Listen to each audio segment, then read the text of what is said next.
বাংলাদেশের বেশ কিছু জেলায় রাসেল ভাইপার সাপ নিয়ে আতঙ্ক ছড়িয়ে পড়েছে। ফেসবুকে বিষয়টি নিয়ে অনেকে নানাভাবে উদ্বেগ প্রকাশ করছেন। অনেকে প্রচার করছেন যে সাপটি কামড় দিলে দ্রুত মানুষের মৃত্যু হয়। পরিস্থিতি এমন এক পর্যায়ে পৌঁছেছে, রাসেল ভাইপার সাপ মেরে ফেলার প্রচারণা চালানো হচ্ছে সামাজিক যোগাযোগ মাধ্যম ফেসবুকে।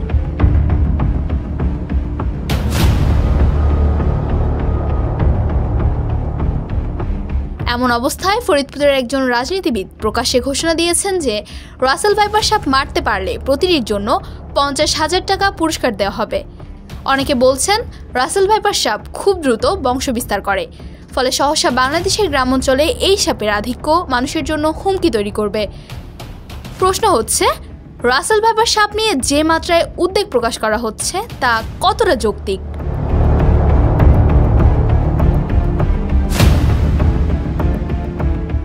সাপ গবেষক ও বিশেষজ্ঞরা বলছেন, এই প্রজাতির সাপ কামড়ালে তারও চিকিৎসা আছে এবং সময় মতো চিকিৎসা নিতে পারলে মৃত্যু ঝুঁকি কমে আসবে। বেসরকারি সংস্থা deep ecology and snake conservation foundation বলছে, রাসেল ভাইপার মোটেও দেশের সবচেয়ে বিষধর কিংবা প্রাণঘাতী সাপ নয়, বরং দেশে প্রতি বছর সাপের কামড়ে যত লোক মারা যায় তার অর্ধেকই মারা যায় পাতি কিউটে সাপের কামড়ে। তবে সময় মতো চিকিৎসা না নিলে রাসেল ভাইপারেও কামড়ের মৃত্যু হতে পারে। প্রসঙ্গত, বাংলাদেশের সাম্প্রতিক সময়ে কয়েকটি জেলায় রাসেল ভাইপারের কামড়ে কয়েকজনের মৃত্যুর ঘটনা ঘটেছে। বাংলাদেশের স্বাস্থ্য অধিদপ্তরের হিসেবে 2023 সালে 4 লাখ সাপের কামড়ের ঘটনা ঘটেছে।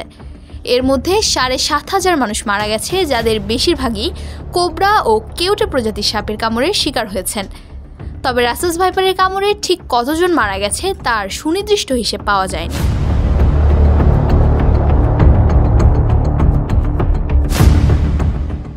নুসরাত জাহান মিম, নিউজ 21 নিউজ ডেস্ক।